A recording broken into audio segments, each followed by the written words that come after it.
Hello friends, কেমন আছেন সবাই? আশা করি সবাই খুব ভালো আছেন। আজ আমি আপনাদের সঙ্গে এমন একটি রেসিপি শেয়ার করতে যাচ্ছি যেটা দেখলে আপনাদের লোভ লাগতে বাধ্য। দেখুন, বিল থেকে ধরে আনা তাজা তাজা মাছ। এই মাছগুলো আসলে সব জায়গায় পাওয়া যায় না আর সব সময়ও পাওয়া যায় না।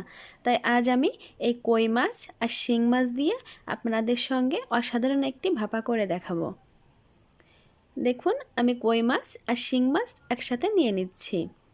আপনারা চাইলে শুধু কই মাছ বা শুধু শিং মাছ দিয়েও এভাবে ভাপাটা করতে পারেন। যেহেতু আমার কই মাছ আর শিং মাছ পরিমাণটা একটু কম ছিল, এজন্য আমি দুটোকে মিশিয়ে নিয়ে নিচ্ছি। মাছগুলো দেখুন একটু আগেই ধরে আনা হয়েছে, মাছগুলো এখনও নড়াচড়া করছে। এই মাছের ভাপা করলে তো অসাধারণ লাগবে খেতে।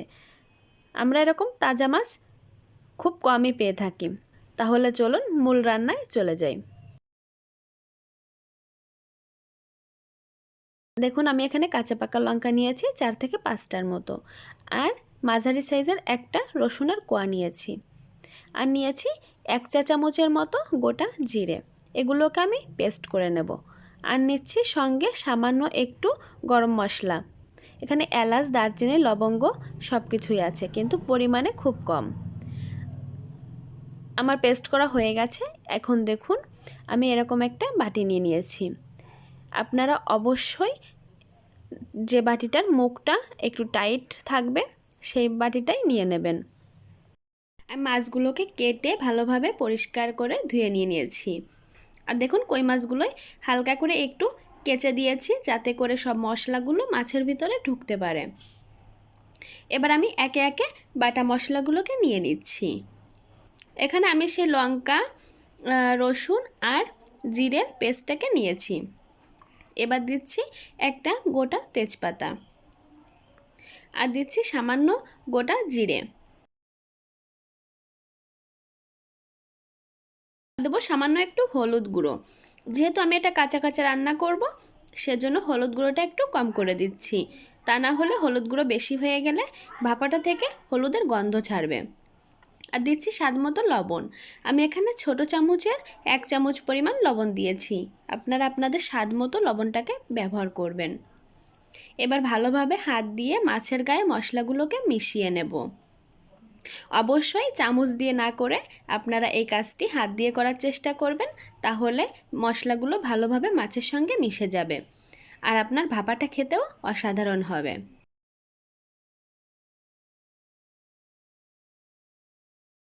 এবার দেখুন, দিচ্ছি বেশ খানিকটা সর্ষের তেল।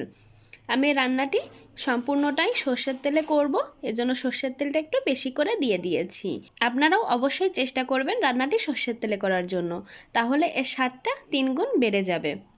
আর যদি বাড়িতে সর্ষের তেল না থাকে তাহলে কোনো ব্যাপার না, আপনারা এটাকে সাদা তেলেও করতে পারেন, কিন্তু সর্ষের তেলে করলে আরও বেশি ভালো লাগবে। মশলাগুলো মাখানো হয়ে গিয়েছে। দেখুন, আমি কত সুন্দর করে মাছের গায়ে মশলাগুলোকে মাখিয়ে নিয়েছি। আপনারা একটু সময় নিয়ে ভালোভাবে মশলাটাকে মাখিয়ে নেবেন। মশলাটা যত ভালোভাবে মাখানো হবে ভাপাটা খেতে তত ভালো লাগবে। এবার আমি আমার হাতটাকে ধুয়ে সামান্য একটু জল দিয়ে দিচ্ছি। এই জলটুকুতেই আমার মাছগুলো সেদ্ধ হয়ে যাবে। তাই আপনারা বেশি ঝোল দেবেন না, তাহলে টেলটেলে একটা ঝোল আপনার ভাপাতে থেকে যাবে। তাই এরকম মাছ হিসেবে সামান্য একটু জল দেবেন, তাহলে আপনার মাছগুলো সেদ্ধও হয়ে যাবে আর আপনার ভাপাতে কোনো ঝোলও থাকবে না। এবার আমি টিফিন বাটির মুখটাকে আটকে দেব। টিফিন বাটির মুখটাকে ভালোভাবে চাপ দিয়ে আটকে দিতে হবে, যাতে করে এর ভিতরে কোনো ফাঁকা না থাকে। দেখুন, আমি এরকম একটি কড়াইতে বেশ খানিকটা জল দিয়ে দিচ্ছি। আমি কড়াইতেই বাটিটাকে বসিয়ে মাছগুলোকে ভাপাবো। জলটা অবশ্যই বুঝে শুনে দেবেন। দেখুন, আমার বাটিটা চেপে রাখলে জলটা বাটির মুখ পর্যন্ত উঠে আসছে, তার মানে আমার জলটা বেশি দেওয়া হয়ে গিয়েছে। এজন্য আমি 1 বাটি পরিমাণ জল কেটে নিচ্ছি। এবার দেখুন, জলটা ঠিকঠাকই আছে। আপনাদেরকে একটু ভালোভাবে দেখিয়ে দিই। জলটা দেখুন বাটির মুখের থেকে বেশ 1 কর নিচে রয়েছে। তার মানে আমার জলটা যখন ফুটবে তখন ও বাটির মুখের থেকে নিচেই থাকবে। আপনারা যদি আরও বেশি জল দিয়ে দেন তাহলে অনেক সময় আছে বাটির মুখটা একটু ঢিলে থাকলে আপনার জলটা বাটির ভিতরে ঢুকে যাবে। এবার দেখুন আমি ভাড়ালো কিছু দিয়ে বাটিটাকে চেপে দিয়ে দিয়েছি। আমি এখানে মশলা বাটা নোড়াটাকে ব্যবহার করেছি, আপনারা ভারী যে কোনো কিছু নিতে পারেন। আর হ্যাঁ, এই ভাপাটা করার সময় গ্যাসের চুলার আঁচটা অবশ্যই সবসময় হাইতে রাখবেন। আপনার জলটা যতটা ফুটবে মনে করবেন আপনার ভাপাটা ততটাই ভালোভাবে রান্না হচ্ছে। দেখুন কিছু সময়ের মধ্যে আমার জলটা কত সুন্দর ফুটে আসছে। আমি এভাবে 15 থেকে 20 মিনিটের মতো জলটাকে ফুটিয়ে নেব। জলটা শুকিয়ে গেলে আর একটু সামান্য পরিমাণে জল দিয়ে দেবেন। 15 থেকে 20 মিনিট রান্না হয়ে গেলে মনে করবেন আপনাদের রান্না সম্পূর্ণ হয়ে গিয়েছে। দেখুন আমার ঝোলটা শুকিয়ে গেছে আর বাটিটা অনেকটা গরম রয়েছে। আমি বাটিটাকে আবারও 5 থেকে 7 মিনিটের মতো রেখে দেব। দেখুন 5 থেকে 7 মিনিট পরে আমি বাটিটাকে নামিয়ে নিয়েছি। আর ভাপাটা দেখুন কতটা লোভনীয় হয়েছে, আর এর ঘ্রাণটা তো জাস্ট অসাধারণ হয়েছে। গরম ভাতের সঙ্গে এরকম একটু ভাপা থাকলে আপনার আর কোনো কিছুই রান্না করার প্রয়োজন পড়বে না। তাই আমার কথা শুনে আপনারা অবশ্যই একবার হলেও ট্রাই করবেন এই রেসিপিটি, আর স্টেপ বাই স্টেপ আমার মতো এভাবে ফলো করবেন।